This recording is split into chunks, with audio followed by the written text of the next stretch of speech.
江湖上险恶之徒比比皆是，我对侯爷可是毫不了解呀。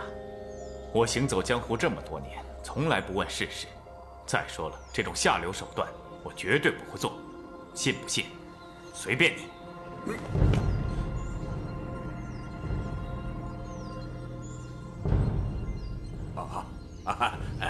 两位都别激动。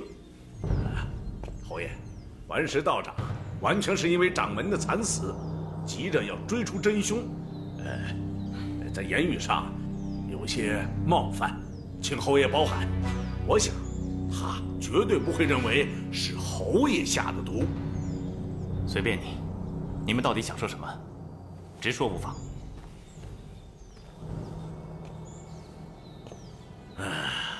白云观一战，赤松道长的惨死，让所有人都认为赤松道长是输在蓬莱人的招式上，以致身亡。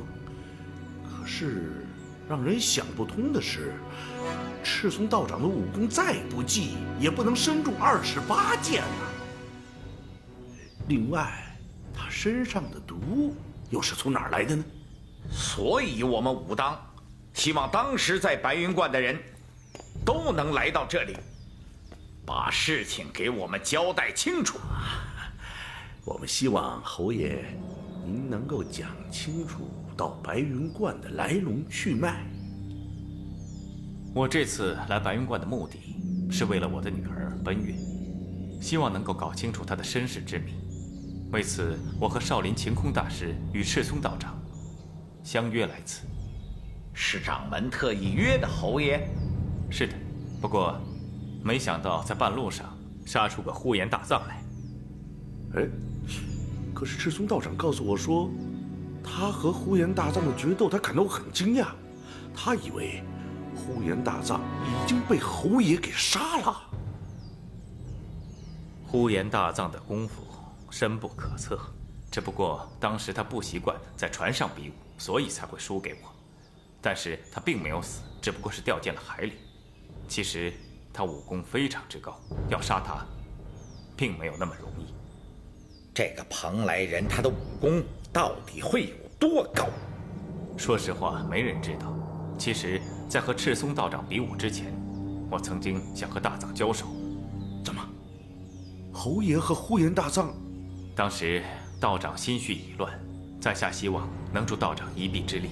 不过最终我和大藏未能交手，看样子是没有帮上什么忙了。蓬莱人的意志很坚强，在这一点上，赤松道长还没比武就已经是输了。那也绝对不会让对手砍上28箭。这件事情我也不明白，我也想搞清楚。不过我想道长这么做自有他的道理。哈哈哈哈哈！我看侯爷是不是疯了？有谁会愿意让对手砍上28箭？难道赤松道长是故意找死？难道他不明白这种事情传了出去，对武当乃至中原武林都是极大的笑话？当时在下根本就没有在场。道长，如果再这样问下去的话，我根本就无话可说。那么投毒的事又怎么说呢？赤松道长比武之前就中了铅毒，又如何能够取胜？那些日子，侯爷一直和掌门人在一起，下毒的事，难道能瞒过侯爷这样的高手吗？如果不是道长今天让我看骨灰的话，我根本就不知道赤松道长是中毒而死。哼，身中铅毒，当事人一定会感到不适。赤松道长竟然毫无察觉，也没有跟侯爷提起过。从来没提过。好，好，好！堂堂紫衣侯竟然如此敷衍，将所有的问题都推给死人身上，你可真是高明得很呐！啊！我很同情你痛失掌门人的心情，但是目前最需要搞清楚的是，究竟是谁下的毒？只有2种可能性：其一，有一个武功深不可测的人藏在暗处制造了这一切；或者是出现在白云观当中的人。侯爷的意思是，凡是和赤松道长接触的人都有可能了。王大侠当日也在白云观里，所以你一样也有嫌疑。对，没错，在下那天恰巧路过白云观，所以特地拜见了2位掌门。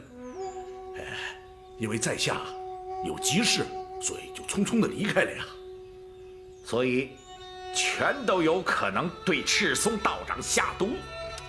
道长，你别激动，我们为什么要给赤松道长下毒呢？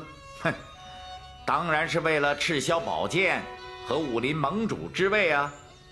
刚才不是还有人在外边说，怕自己一时手痒会上场竞技，搞不好弄个武林盟主之位来玩玩也说不定。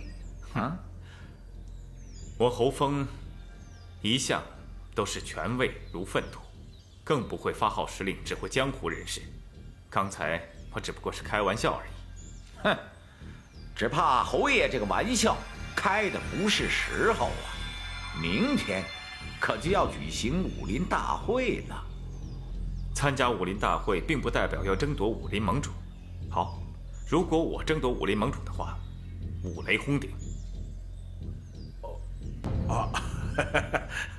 侯爷言重了。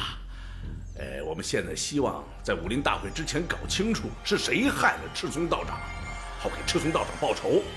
侯爷，您是一言九鼎的豪杰。现在，我们希望早日找到凶手啊！好，我希望晴空大师尽快赶到，到时候事情就会水落石出了。另外还有一件事情，我想问问侯爷，和赤松掌门人埋在一起的那个女人是谁？这件事情等晴空大师来了之后，一定会给大家一个交代。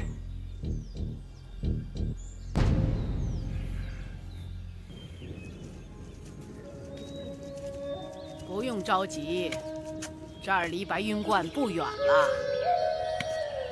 我怕去晚了，珠儿会有什么不测。我们中原人有句古话，虎毒不食子，意思是说老虎再恶毒也不会吃自己的孩子的。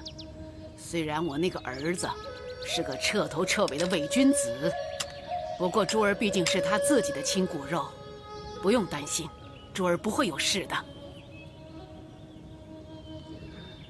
我不明白，你不明白什么？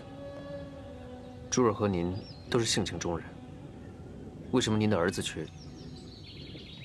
我一生最后悔的事情，就是当年为了让他学好武功，在王颠很小的时候就把他送到岐山老祖那里。可惜岐山老祖行为怪异，为人阴险。你想，和这样的人生活了11年，王颠能不变态吗？这不能怪您，您只不过是想让自己孩子学上乘武功。其实，就算学会了武功，又有什么用呢？这世上有多少人不会什么武功，不是一样安然无恙吗？有了武功，天天打打杀杀，你死我活，这样好吗？但是如果不会武功，那不是被人欺负啊？如果他没学会什么武功，也许我的家还在呢。这些都是命中注定的。哼，更荒唐的是，他现在还是什么武林正派，简直就是彻头彻尾的欺世奸雄。不过这次我来中原，才发现，所谓正派都是小人，反而邪派却有不少豪杰。所以你才跟我们邪派混在一起。你真的很喜欢我的孙女儿？我问你，是不是真的喜欢我的孙女儿？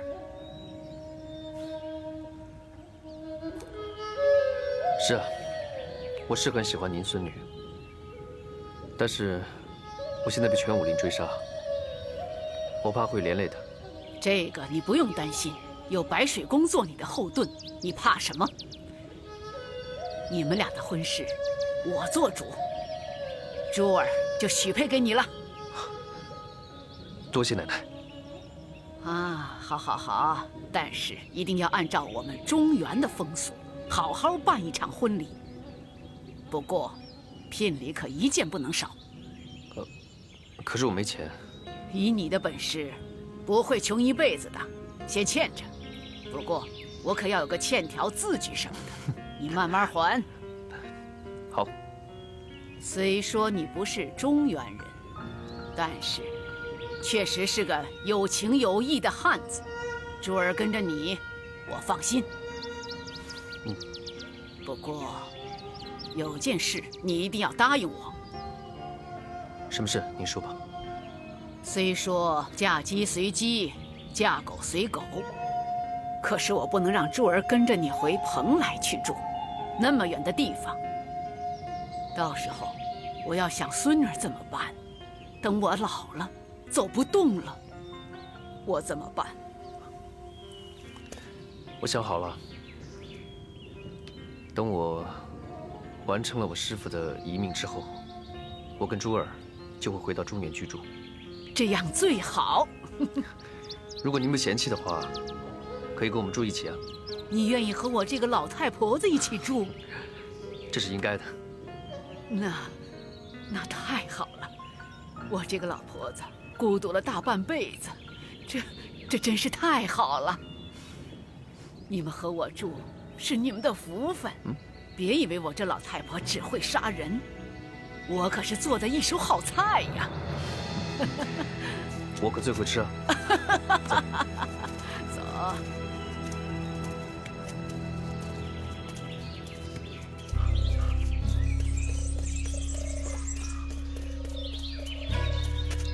前面就是白云观前院，虽然我来过，可这里地方很大，也不知珠儿被关在哪里。看来得费点功夫寻找。走吧，先进去再说。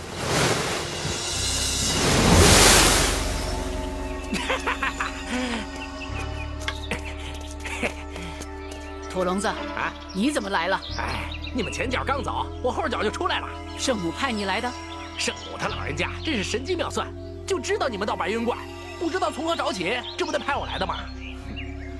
说那么多废话，还不如带我们进去。哎，你这人怎么不识抬举？算了算了，他也是着急要找到我那宝贝孙女，你多担待点儿。你让他客气点。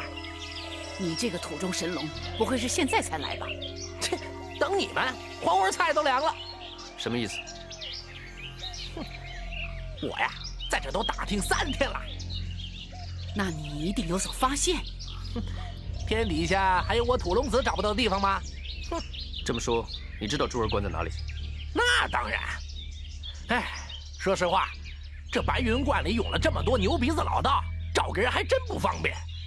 虽然他们武功不怎么样吧，还总是白天黑夜的弄一帮人巡逻什么的，真是烦死了。你就别卖关子了，珠儿到底在哪儿？这个嘛，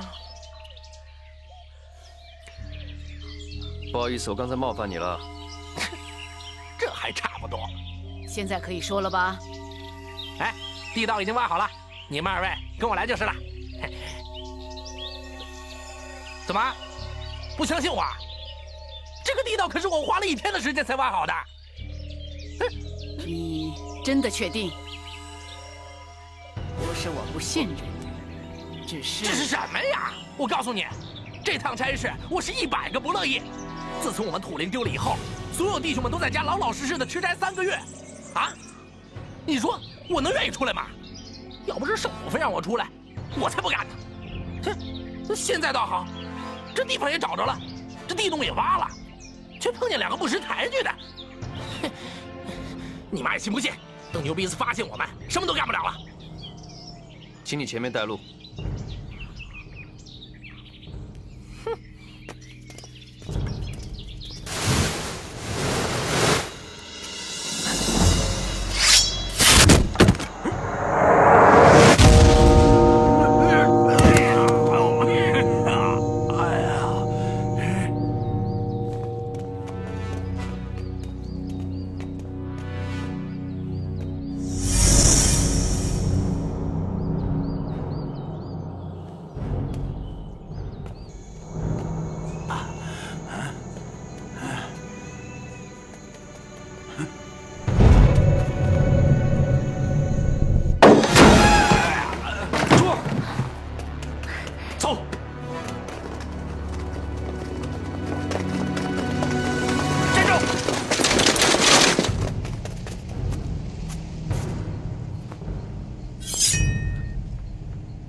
没那么容易。你带珠儿走。走。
别想活着离开！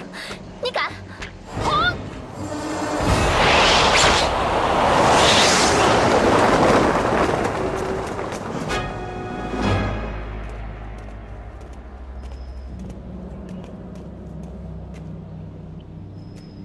按照我们武当的规矩，这2个人杀死了我们武当弟子4人，应当立即处死。不过，你们都是黄河狂侠的亲人，该怎么处置，看王大侠怎么说喽。哼，王大侠，好一个黄河狂侠，武林正派的领袖，不过是个逢场作戏、阳奉阴违的伪君子。别说了，按照常理，我应该叫你一声娘，我应该好好孝顺你。可是你却加入魔教，助纣为虐，与天下武林为敌。为了武林的正义，我只能大义灭亲了。好一个武林正义！你是我生的，我养的，你是什么货色，我还不知道。在别人面前，你还能耍耍把戏骗人，在我这里，你就别再胡说了。哼！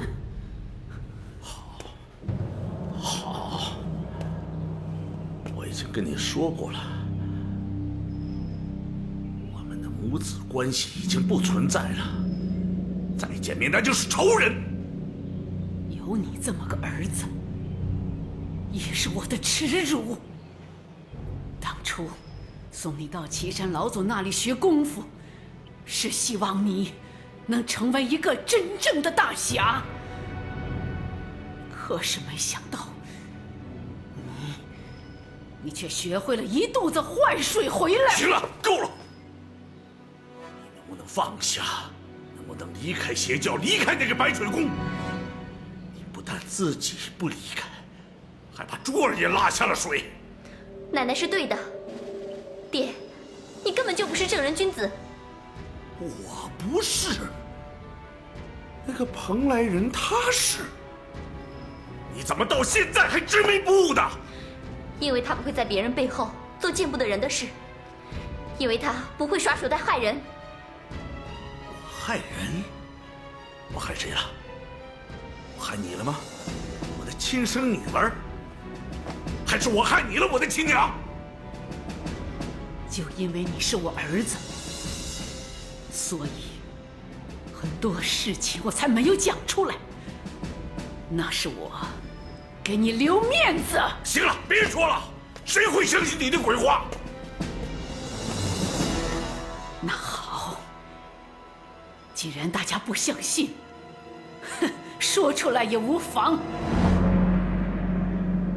那天晚上，我们……奶奶！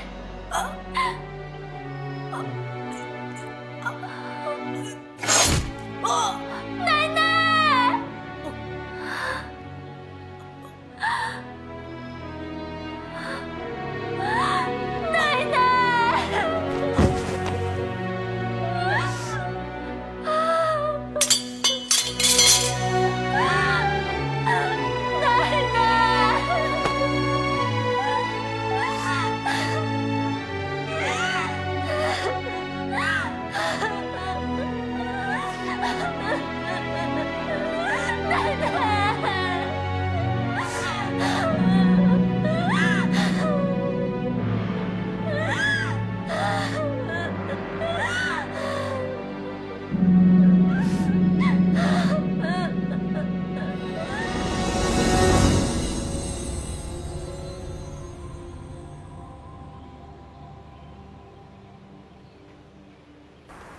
你为什么要救我？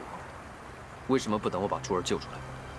等你把她救出来，恐怕你这条小命也没了。我死又何惧？现在不仅没有救出珠儿，土龙子被杀，王大娘被抓，我这样回来，那简直不如去死。你以为你这样就是男子汉大丈夫了吗？我救你，你不感恩也就罢了，但是你别忘了，你的使命是什么？我的使命就是把珠儿救出来。你的使命是拿到赤霄宝剑，而我的使命是要争夺武林盟主。你既然欠我的人情，你现在必须还上，所以你必须帮我夺下武林盟主之位。那你当初为什么要放我去救珠儿，还要赔上王大娘和土龙子？哼，就算他回来了，心思也不会在你这里，你何必在意那个小丫头？我不准你这样说珠儿。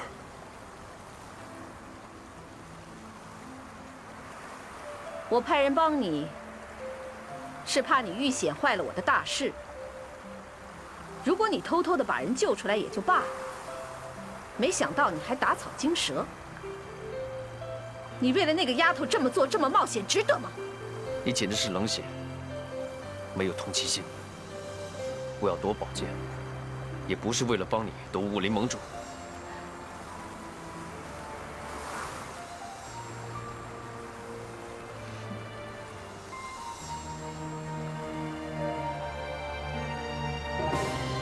好，就算我冷血，就算我没有同情心，可是你别忘了，要成大事，就得保存实力。这个不用你来教训我。王爹我还是了解的，珠儿和王大娘毕竟是他的亲人，他们暂时不会有危险。这个很难说。另外，赤霄宝剑在晴空大师的手里，可是他现在还没有到白云关。就算他来了，我也不怕，我谁都不怕。我知道，等老和尚一到，天下武林第一流的高手全都到齐的时候，你要夺回赤霄宝剑，你有没有算过你要打多少个硬仗？我再说一遍，我谁都不怕。那你至少也要学会聪明一点吧。我不是你的仆人，你休想利用我。胡言大造！你别鬼迷心窍！我跟你说吧，你欠我的人情必须还上。你救珠儿只能坏事。对我来说，现在最重要的就是救珠儿。你别再过问我的私人感情。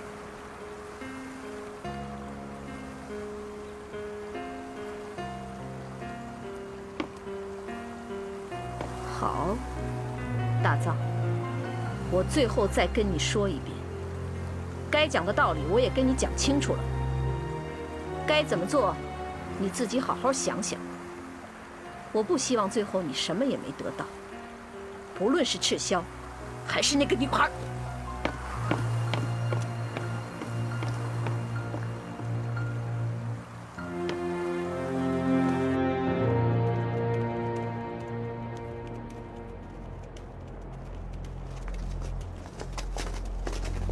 什么人？在下方宝玉，这位是奔月姑娘，我们是来参加武林大会的。请问紫衣侯是不是已经上了白云观？你们和紫衣侯什么关系？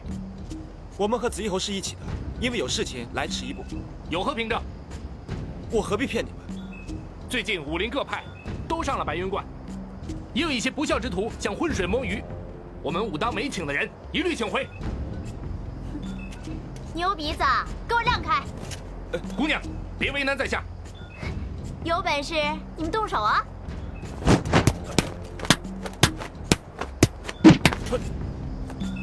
嘿，我就知道你能打败他们。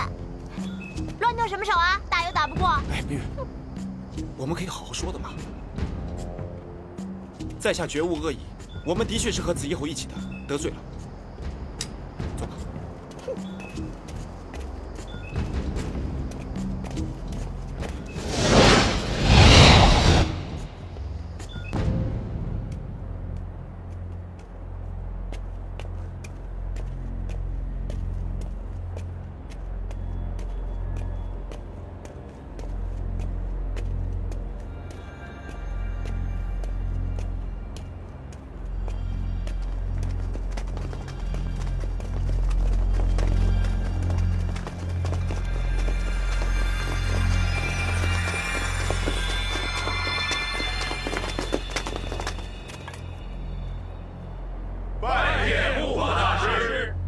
怪上的牛鼻子在哪里？给我滚出来！牛鼻子，滚出来！大师，武当的道兄，你给我记住，从今往后，武当派只有道人，只有牛鼻子，没有兄弟，只有仇人。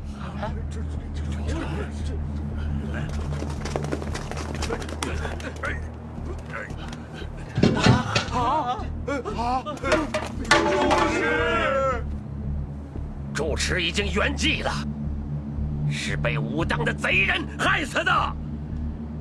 你们看看住持身上的剑伤，是武当派的独门剑法留下的痕迹。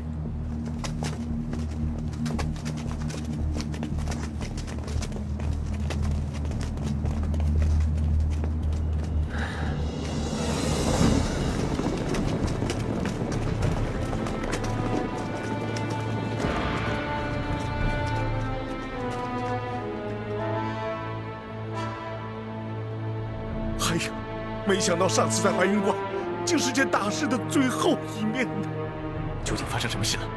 是啊，这到底怎么回事啊？怎么回事？他这是明知故问。牛鼻子，我今天扛着师兄的遗体上白云观，就是来讨个公道。你别血口喷人！你算个什么东西？也太放肆了！你，青天大师，请息怒。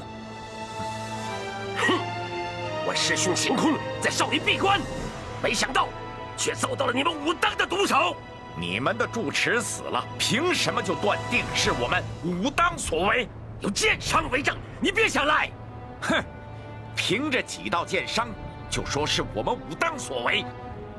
我还本想去问问少林住持，我们赤松道长是怎么死的。牛鼻子，大师别冲动，宝玉知道大概的情况，千万别冲动。不可妄动，说得轻巧。哼，凶手可曾想过不可妄动？武林大会之前害我掌门，让我少林经受灭顶之灾，是谁下了这样的毒手？哼！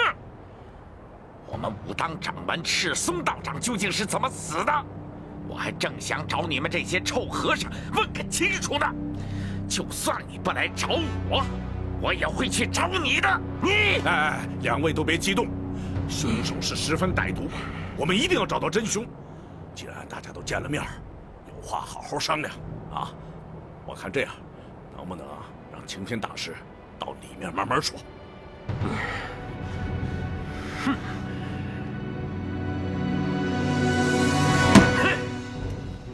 少林住持，我师兄秦空惨死在你们武当剑下，道长到底怎么解释？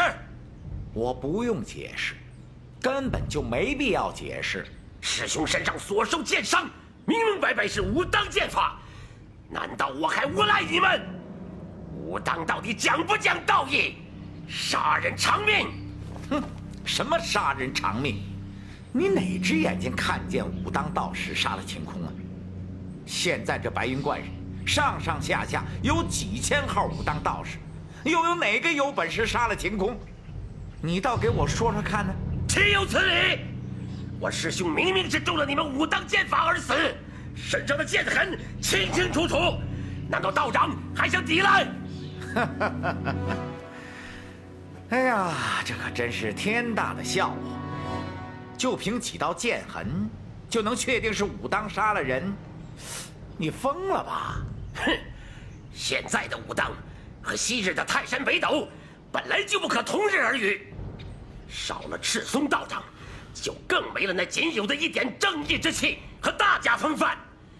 我看这白云观上，倒是充斥着不少丧心病狂的疯子，就像你一样。你大师说话客气点，这里容不得你撒野。你大家先消消气，有话好好说，别激动。坐下，坐下。好了，今天你们少林死了人，大师扛着尸体，当着全天下武林人士的面，矛头直指武当来兴师问罪，实在是欺人太甚。作为主人，我不跟你计较，还把你请到大殿来好好商量。我已经给足了你面子了。我看你们才是欺人太甚，跑到少林寺兴风作浪，杀了人还翻脸不认，我今天岂能容你？哼！别人怕，我根本就没把你放在眼里。你，两位，冷静，此事绝没有那么简单。没错，晴空大师身上的伤确实是武当剑法无疑。普天下能用武当剑法伤得了少林掌门的人，我相信恐怕也没几个。至于说凶手在不在白云观，还请戴主持慢慢追查。侯爷，你这话是什么意思啊？难道说是我故意隐藏凶手？我告诉你们，如果我们武当有这样的高手，你们早就身首异处了，没什么好讲的。你们少林寺死了人又怎么样啊？我还没问问你，我们赤松道长的死是怎么回事呢？你，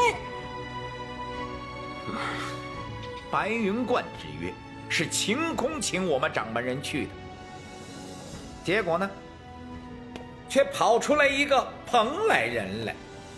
赤松道长比武落败也就罢了，但是不但丢了性命，而且还被砍了28剑，遗体惨不忍睹。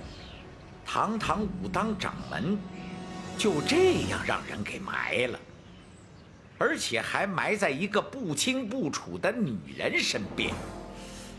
你们到底安的是什么心？要不是我们武当弟子及时赶到，将掌门遗体运回武当火葬，恐怕到现在也没人知道赤松道长是身中千毒而死。你们这些死牛鼻子不得好死！赤松道长已经惨死，你们不让他入土为安，反而挖了他的坟，掘了他的墓。你们算什么正直忠义的武林豪杰？你们算什么中原武林的英雄豪杰啊！你，本月姑娘，赤松道长是被人毒死的。要不是武当的人把道长的遗体火葬，恐怕这个阴谋永远也不会有人知道。到底是谁下的毒呢？当初在白云观上的每一个人都有嫌疑，也包括你们少林主持。住口！我看你才像下毒的阴险小人！你，两位说话请三思，千万不要这么冲动。这件事情并不是那么简单，赤松道长之事确实疑点重重。不过我知道，赤松道长和晴空大师交情很深，而且晴空大师一生光明磊落，绝对不会做出这种事情。如果道长你说这样的话，恐怕有损武当的名誉。哼，光明磊落，笑话！我告诉你，之前我已经给足了你们面子了，今天索性就撕破脸皮。你以为我们武当是聋子是瞎子？你以为你们少林的住持偷偷摸摸的抬着一个女人上白云观，我们武当就一无所知是吗？你们究竟想干什么？约了我们掌门，抬了一个女人，又莫名其妙的跑出来一个蓬莱人，还把掌门人的尸体和那个女人埋在一起，难道这一切能叫光明磊落吗？我杀了你！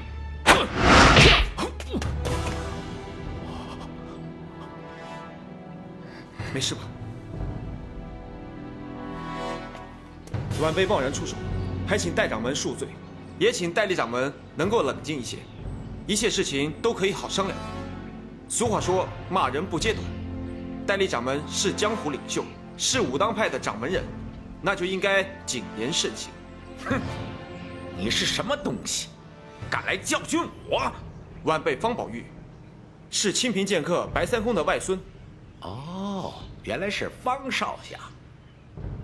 失敬，想必胡不愁和少侠渊源非浅吧？胡师兄是在下的知己。宝玉，你长大了，还学了一身好武功，你外公的在天之灵会感到欣慰的。白大侠的后人有如此的进步，确实是可喜可贺呀。不过，今天在这大殿上，我们有更重大的事情。武当和少林的掌门都死了，双方又都怀疑是对方所为，这事情的确是十分难办。这事儿要是传出去，就更糟糕了。不知侯爷您有什么想法？啊，不妨直说你有什么想法。我哪有什么办法呀？我只是希望大家在武林大会之前有一个了断，不要影响了推举武林盟主的大事。推举这个词用得好，少了一些霸气，多了几分和谐。好，在下倒是有一个办法，也许能解决双方的矛盾。有什么办法？我们武林中人，以往在武林中有任何解不开的疙瘩，都以比武的方式来解决。今天，不妨也可以用这个办法嘛。那可不行，少林、武当两大门派乃是泰山北斗，如果要搞得两败俱伤，对武林和中原都没有好处。当然不会是两败俱伤了，比武有比武的规则，又不是生死决斗。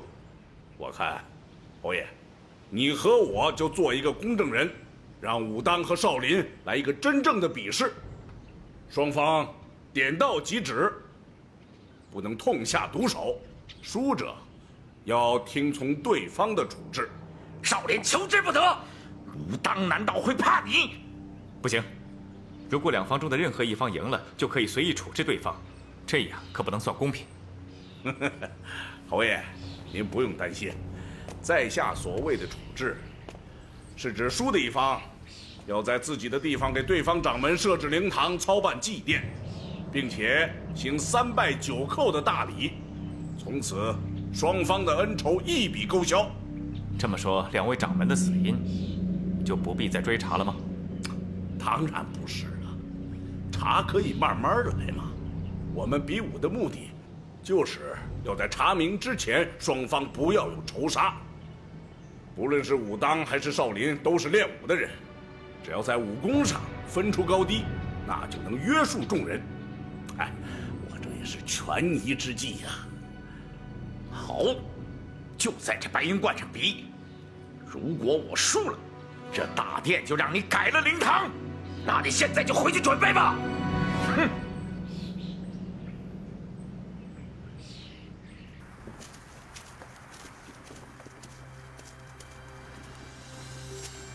我来见圣母。圣母在等你。找有什么事？我前天对你说的话有点重了，希望你别介意。我也不对，毕竟圣母对我有救命之恩。人总是会冲动的。我叫你来是有话对你说。我知道你武功高强，我们中原有一句老话：“双拳难敌4手。”我不明白。就是说，一个人再怎么能打，也很难同时对付好几个人。但我曾经对付过几10个人。那是因为他们畏却你的武功。但他们没有退却。他们在没有出手之前已经退下阵来。通常一个人是用7分的功力来保护自己，3分的功力来对付别人。你是想说，当一个人害怕的时候，这3分攻击都无法完全发挥？世界上没有几个人不怕死，你是极少数的，你能活到今天已经算奇迹了。夺宝剑救珠儿的事，凶险实在是太大了。没人能阻止我。是的，救人呢是另外一回事。我记得你离开白水宫的时候，我曾经告诉过你，遇到事情你一定要多想一想，能智取的时候千万不要动。难道你忘了吗？没时间想那么多，尤其是救人的时候，更没时间去想。如果说为救珠儿而死，我觉得值得。我记得你离开白水宫的时候，我曾经告诉过你，遇到事情你一定要多想一想，能智取的时候千万不要动。难道你忘了吗？没时间想那么多，尤其是救人的时候，更没时间去想。如果说为救珠儿而死，我觉得值得。我知道你不怕死，可是你不要忘了，我们这次来到白云观非同小可，如果一步走错，全盘皆输。毕竟我们面对的是整个武林。这是你们五行教的事，跟我无关。你不是想拿到赤霄宝剑和救珠儿吗？我答应你，只要你能帮我得到武林盟主之位，我就将赤霄宝剑送给你。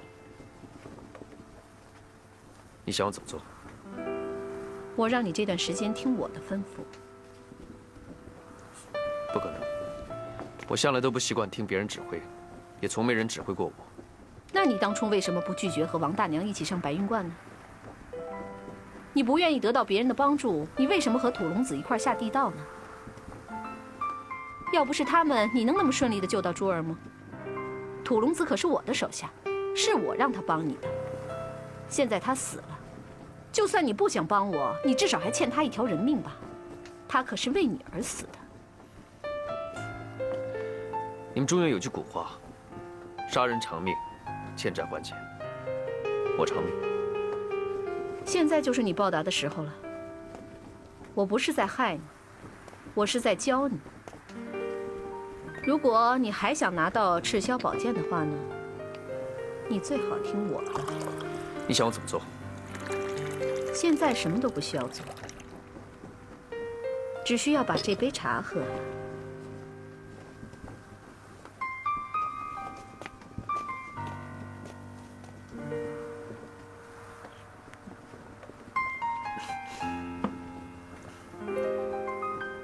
你看着我干什么？我觉得你不太像蓬莱人，倒像是一个仗义的中原侠士。我是蓬莱剑客，我在那里长大。那你的父母是谁呀？我师父。自从我有记忆之后，就只知道我师父。那你身上的纹身也是他刺的吗？我跟你说过了，是。那你怎么从来没跟我说过你是跟师父长大的呢？现在你知道了。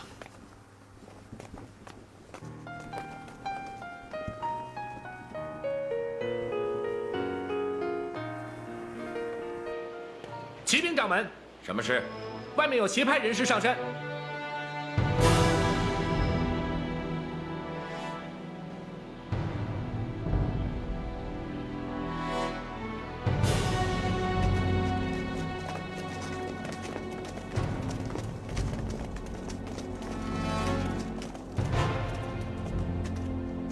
武林正邪，势不两立。你好大的胆子，竟敢独闯白云观！不用跟他废话，先宰了他再说。宰了他！宰了他再说。杀我不难，不过杀了我，你们这些人谁也别想活着离开白云观。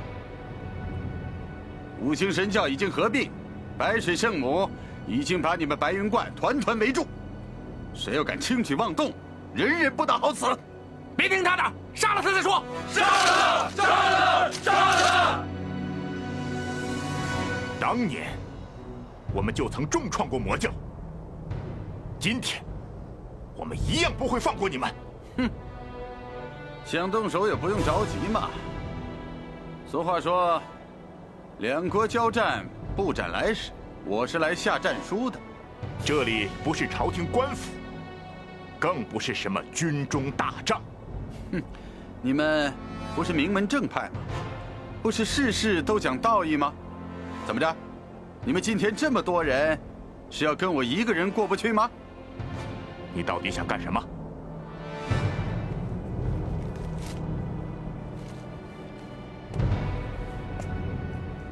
这是白水圣母的亲笔信。我们圣母这次也是为了武林盟主之位而来的。说不定，这次武林盟主之位就是我们的了。我们武林正派推举盟主，与你邪派何干？哼，你们没有资格。你们不是事事都讲规矩吗？我们也是武林中人啊，论声势，论武功，今天的五行神教无人可比。难道你们害怕了，不敢和我们动手？你们不配。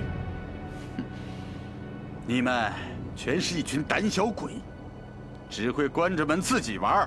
什么少林派、武当派，全是吓唬人的。我看是不敢跟我们较量吧？道不同，不相为谋。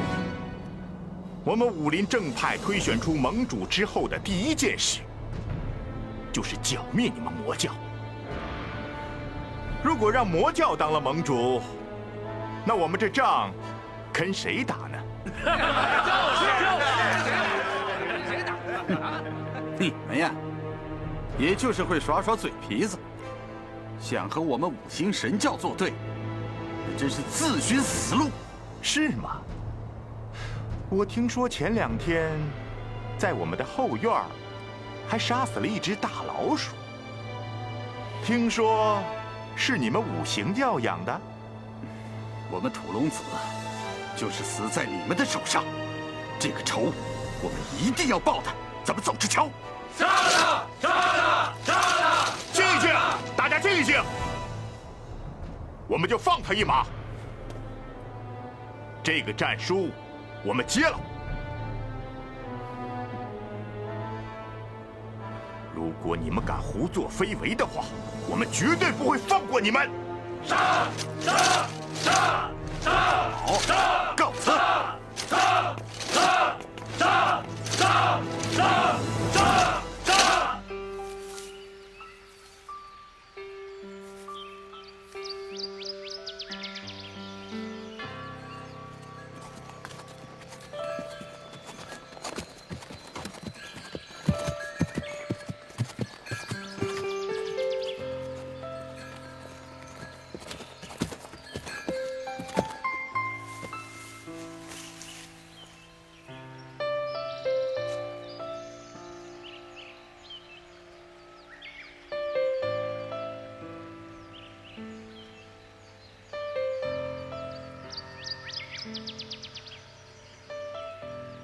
我知道你还在为我加入白水宫的事情生气。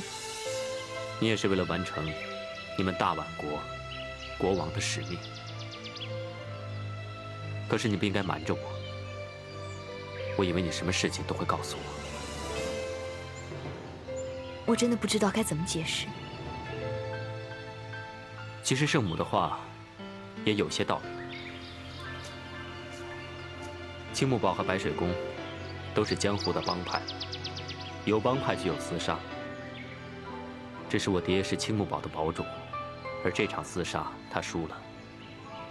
我没想到你会这么说。人都是会长大的。最让我痛心的是，我誓死保护的神木令牌，居然是假的。我爹竟然骗了我。这是你要加入白水宫的原因吗？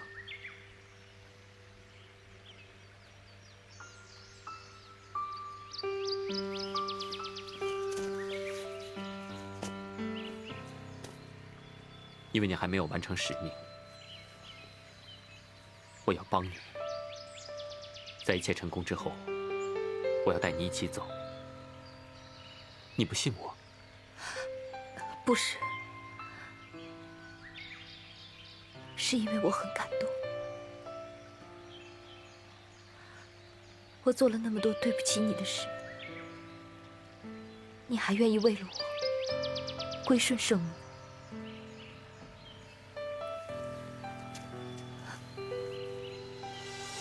我已经一无所有了，我一直怀着信念，要为我爹报仇。可是我看透了江湖的恩怨，自然也就明白了白水宫和青木王的仇恨。我复仇的心淡了。其实我跟你一样，命运安排了我们的道路。我知道，我们都曾经是沦落天涯的孤鸟。以前我一直以为，无论发生什么事情，我都要一个人面对。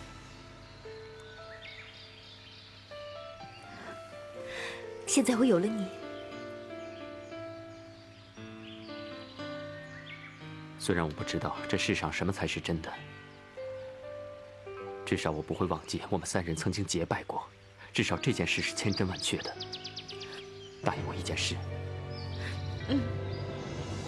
今后无论你做什么，想什么，一定要告诉我。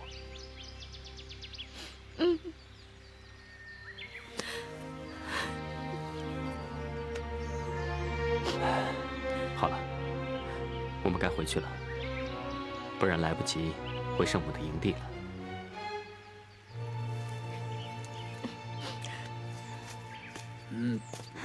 你又来偷酒了？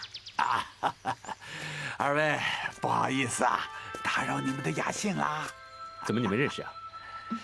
这位是金祖阳金大侠，紫衣侯说他的剑法是武林天下第一。这位是木狼神君，怎么你会在这儿呢？我是追个人，跑到这儿来，就被你的酒香给勾到这儿来了。看来剑侠的鼻子果然灵通啊。那敢问金大侠是从什么地方追过来的？我是打白云观过来。怎么，你们不知道啊？今天这白云观呐，要组织一个武林大会，那人可多着呢。我们也是为这个来的，只不过我们是五行教派的。对于那些所谓的正派来说，我们是邪派。这天底下就没有什么正派邪派，只有这会喝酒的，不会喝酒的。这么说，我们和金大侠是一样的？我们是同道中人呐。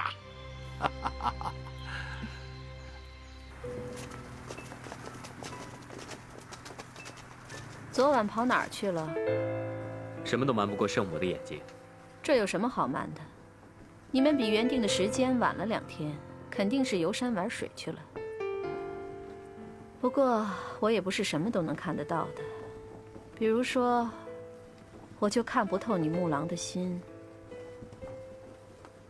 我既然已经答应为白水宫效力，就绝不会食言，对圣母也绝无二心。有没有二心也无所谓。圣母这么讲，我就无话可说了。我既然敢收留你，我就不怕你有什么想法。可你要明白，你现在是五行教的人，没有什么白水宫和青木堡之分。我们只有团结起来，才能够有办法去对付中原武林的人。如果我们之间要是不团结，互相猜疑的话，得利的只有少林、武当那一帮人。我明白。明白就好。现在大敌当前，你们2个除了用心做事之外，还要记住一件事情。请圣母吩咐。大藏的武功很高，我希望他能帮我夺得武林盟主之位。你的意思是让他出手去对付白云观那些高手，是吗？不完全是，到时候我们也会出手的。现在白云观上高手如林，如果我们要成功，是不能硬拼的。我们今天还碰到了金祖阳，那个家伙武功确实不错，圣母也认识他，曾经交过手。不说那个醉鬼了，现在大藏的心思都在救珠儿身上，我怕他到时候会分心，害了自己。我不太明白您的意思。如果比武的时候，白云观拿珠儿要挟大藏，你们说大藏会有心思打吗？如果真是这样，大藏一定会分心的。那就可能会惹来杀身之祸。这就是我最担心的。看来我们真的要好好想一想。你们知道为什么我要把白云观围起来，不轻易上山的道理了吧？一来是希望你们跟大藏好好解释清楚，二来是希望给我们点时间，能商量出个计划来。圣母，大敌当前，我相信大藏应该知道自己该做什么。那倒未必。这个小子要是冲动起来，是谁的话都不会听的，只会按自己的意愿办事。所以我希望你们两个能好好的劝劝他。还有，更重要的是，有你们两个很冷静的人在他身边提醒他，我就放心了。我们知道该怎么做了。木狼，我知道你和大藏的关系最好，他什么都愿意听你的，所以你更要好好的帮他。这不仅关系到武林盟主赤霄宝剑的事，更主要的是关系到他的性命。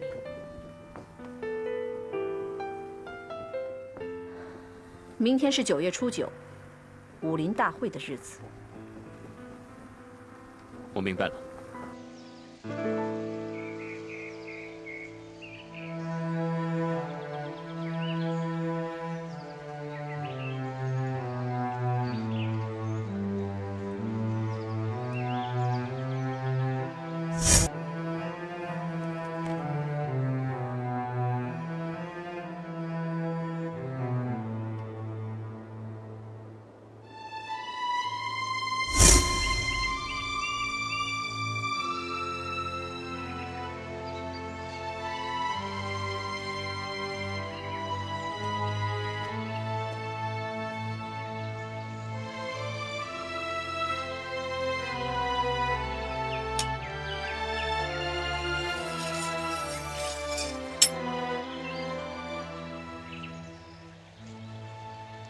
明白，这种比武就好比车轮战，越早上台的人，面对的对手就越多，很艰苦。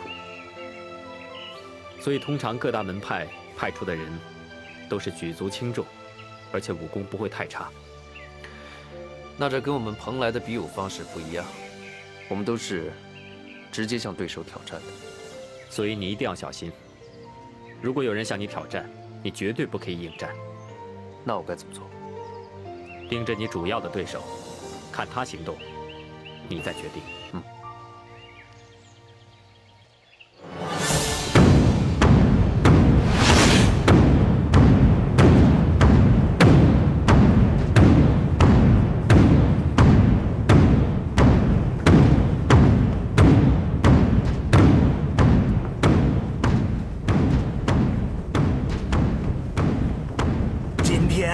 是9月初9的大日子。王大侠，你也要上去比试比试？废话，不然我大老远的跑到白云观来干什么呀？哎，今儿个可是9月初9，比武推举武林盟主的大日子。我说你们俩是不是有毛病？来这儿的人都知道，还用你们跟我说？哎，你们是不是找茬啊？影响我准备？嘿，我们疯了，敢惹你？我们这不是帮衬你吗？你们来帮衬我，就给我闭嘴！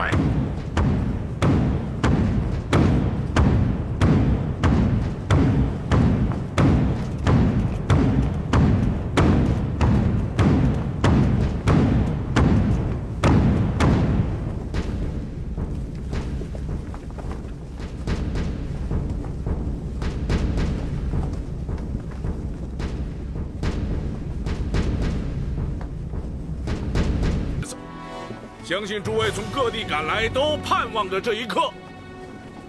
想必大家都知道，最近江湖上发生了很多事情。武林盟主武当的掌门赤松道长不幸仙逝，少林主持晴空大师更是莫名惨死。这一变故已引起少林和武当的一些误会。所以，今天在选举之前，少林和武当已经同意，双方要进行一场比武，用我们武林中人最能接受的方式，来化解矛盾。胜者有权要求对方摆设灵堂，披麻戴孝，为死去的掌门祭奠。少林和武当弟子在这场比武之后，严禁再动手寻仇，否则，所有武林同道都有责任对滋事者严办，杀无赦。这是一场公平的比武，双方点到为止。在座的各位都将是见证人。哎呀，点到为止，要是止不住怎么办呢？就是，晴天和顽石过招，打急了谁敢上去劝架？那不是找死吗？搞什么名堂？不是说选武林盟主吗？怎么变成了武当和少林的仇杀了？哎，对呀，说的有道理。各位，武当和少林的弟子，两大门派，分别是我们中原武林的中流砥柱。大家千万不要冲动。如果还没有搞清楚事实真相的时候，就已经结下冤仇的话，这样对中原、对大家都没有好处。今日的比武，乃是权宜之计。之后，我们一定会把事情查清楚。我们的掌门人，就是被这些少林臭和尚害死的。对，就是少林害死的。胡说，是你们害死了我们方丈大师。对，是你们害死的。大家先冷静一下。今日的比武，其实是为了消除大家心中的怨气，并不是代表可以互相残杀。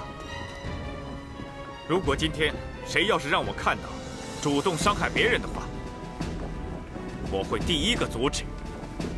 在下紫衣侯，希望今天和在以后的日子里，可以搞清楚事情的背后到底是谁在捣鬼。请大家放心，我一定会查个水落石出，向两大门派的弟子做个交代。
这两个人在性命相搏，非出事不可。真希望晴天大师有那牛鼻子。再这么下去，一定非到出人命不可。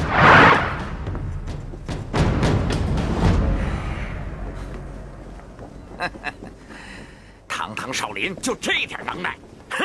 收拾你绰绰有余。啊！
完石道长极有心计，他知道这场比武一时三刻分不出胜负，他这是在耗擎天大师的真理。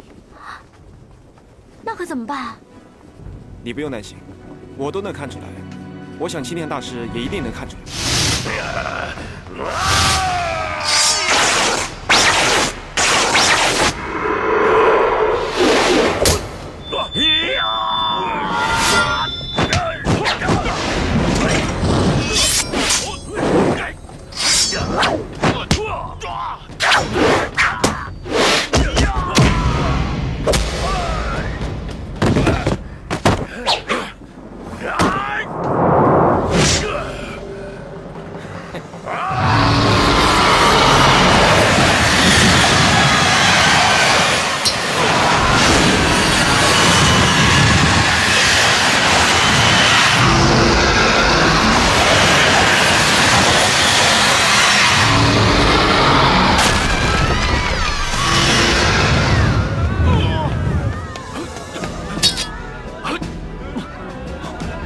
大师，点到为止，不可伤人。拿剑来！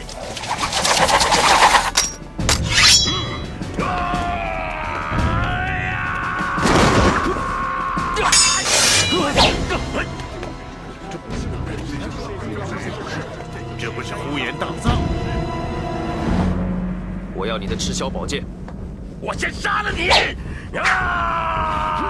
有道！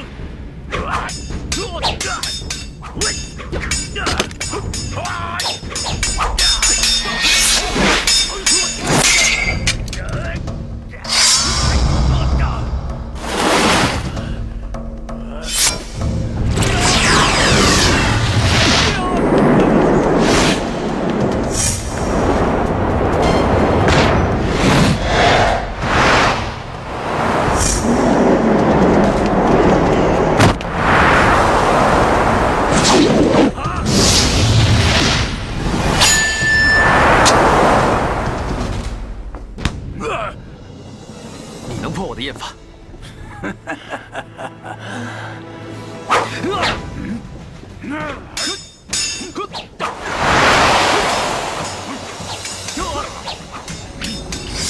大藏，走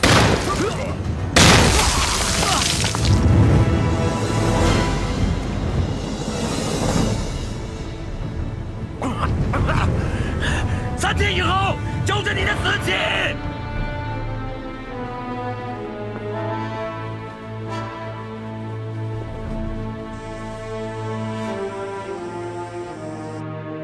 道长，不可无礼！不，把剑放下！胡师兄，先把剑放下。宝玉，你曾经有这样的感受？当年，我的师父，你的外公白三空，惨死在蓬莱人的剑下。你当时心里是什么感受？现在，我的掌门被人打成了重伤，我又是什么滋味？胡师兄，我了解你的心思。可是，少林武当有约在先。有约在先？不是有约在先，点到为止吗？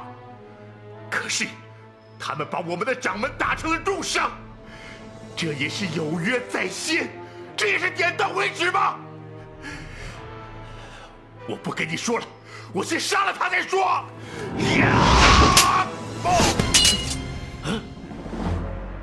你这点功力打不过他的。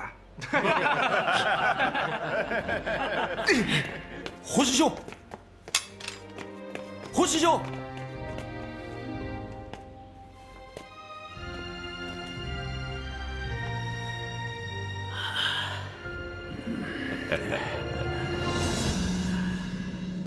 这位是我是个酒鬼。哎，你又是什么人？如此狂妄，竟敢坐在大殿的正位上！看身手，想必是江湖上人说的醉侠吧？在黄河狂侠的面前，我怎么敢称这个侠字呢？这个金大侠是不是在白云观做什么坏事了？怎么连性命都不敢报上来呀？就是因为我什么事情也没做，否则赤松道长就不会死了。哎，我正有事要问问金大侠，这个白云观到底发生什么事了？白云观上的事情，你们不是都已经清楚了吗？怎么还来问我？难道我还能给出一个不一样的答案吗？赤松道长惨遭毒手，现在我师兄又遭遇了不测，请金大侠能帮大家解开一些谜团。赤松道长身中28箭，但是我相信他在比武之前就已经中了毒。中毒了？没错。比武之前，在下也曾陪赤松道长练过剑，后来在下也曾表示过，希望能够见到蓬莱人的绝招，不然无法破解呀。没想到道长把在下随便说的一句话记在心里了。原本道长是不会死的，如果他交出了赤霄宝剑，那么他就是对全天下的不义；如果他比武输了，又不能交出赤霄宝剑，那么他就是自食其言呐。赤松道长一辈子一诺千金，让他出尔反尔，还真不如死了。可是这依旧不能解释道长为什么身上中了那么多箭。这既然都是个死，那为什么不能死得有意义一些呢？你的意思是，赤松道长是自己找死？赤松道长的身上留有28道剑痕，他是想让在下清楚地知道呼延大藏的绝招，以便寻找破解之法呀！荒谬之极，简直是一派胡言。这武当怎么找了你这么一个大笨蛋当掌门呢？你说28剑给你留下了破解之谜，你有什么证据？我说你的眼睛是不是瞎了啊？刚才在擂台上，那蓬莱人使的那一绝招，原本是无人可以破解的，在下不是挡下来了吗？虽然紫衣侯曾经见过一次，而且也给在下演练过，但那毕竟是在船上。呼延大藏的绝招已经完全走了样，所以才败给了紫衣侯啊。可赤松道长身上的伤就不同了，从伤口的方向、深度都很准确地反映出这一招的力道。为了让在下清楚地看到这一招，赤松道长他撑到了临死的最后一刻。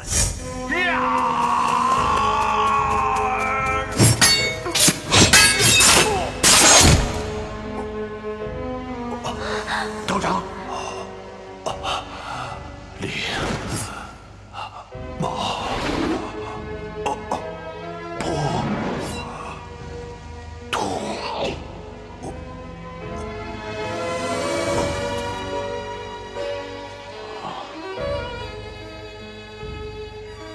道长他是死意已决，他是想用身体来给我们一些线索呀。什么线索？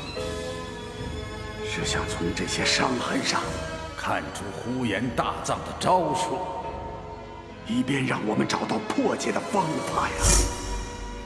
起初我还一直不明白，赤松道长临死时为什么非要说出这4个字。万世道长，你能够明白吗？那是纯阳剑法的第10招式。道长还是蛮用功的嘛。赤松道长临死时挣扎着要告诉在下，就是在面对对方的绝招时自己所使用的招数。他是想让在下清楚地明白，在整个对阵的一刹那的过程啊。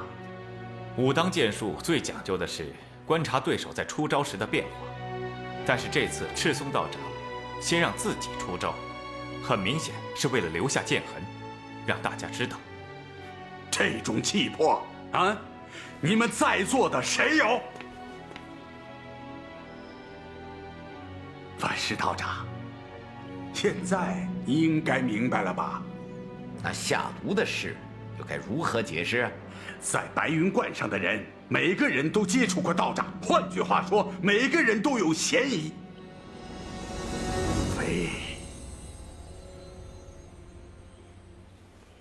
除非什么？除非有一个武功深不可测的人，在操纵着这一切呀。这一点，我和紫衣侯的看法是一致的。你是说，有人在暗地里下毒了？你觉得不可能吗？老衲不是不能接受这样的说法，但是不知金大侠是否有证据啊？证据嘛，目前倒是没有。可是有一件事情，能从中看出些名堂来。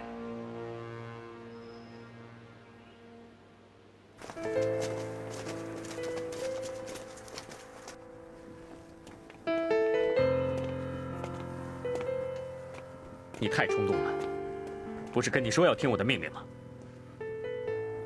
要我取消比武？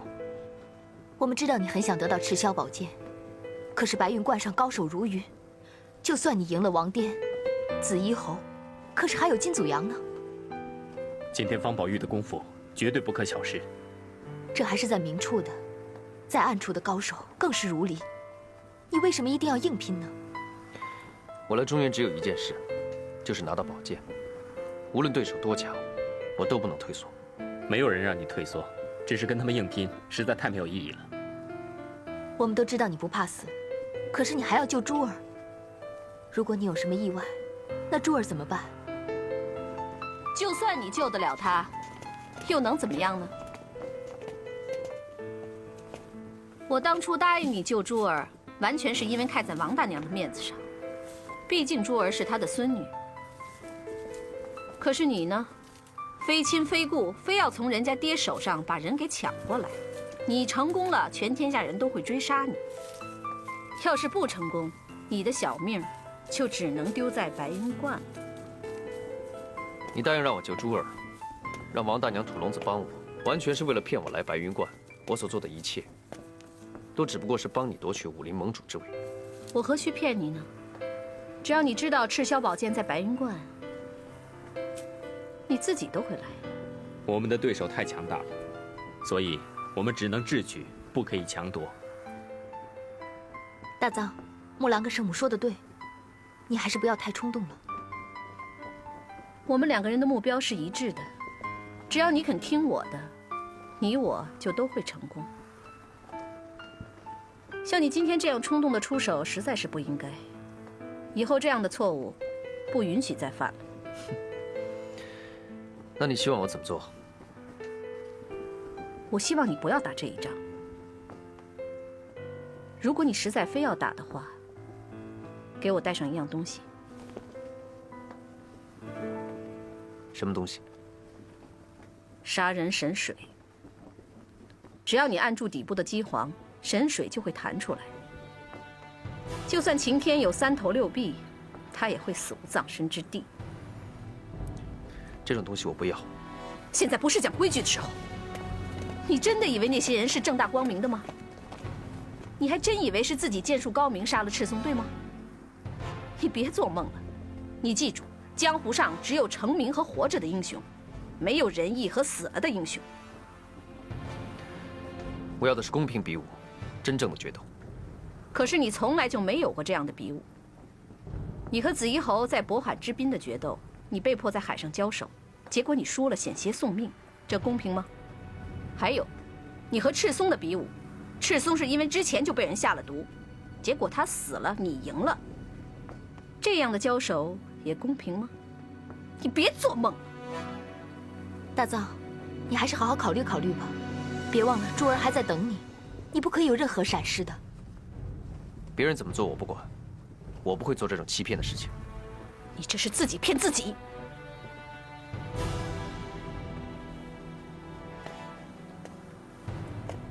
大藏，师母说的有道理。哎，你也同意啊？即便你今天杀了那个大和尚，还会有很多的高手围着跟你交手。车轮战对你不占优势，我们只能智取。这个不是什么智取。我们在青木堡偷袭敌人，那不是智取吗？为什么那时候你可以，而现在就不行了呢？怎么都好，反正我不会那么做，只有你会那么做。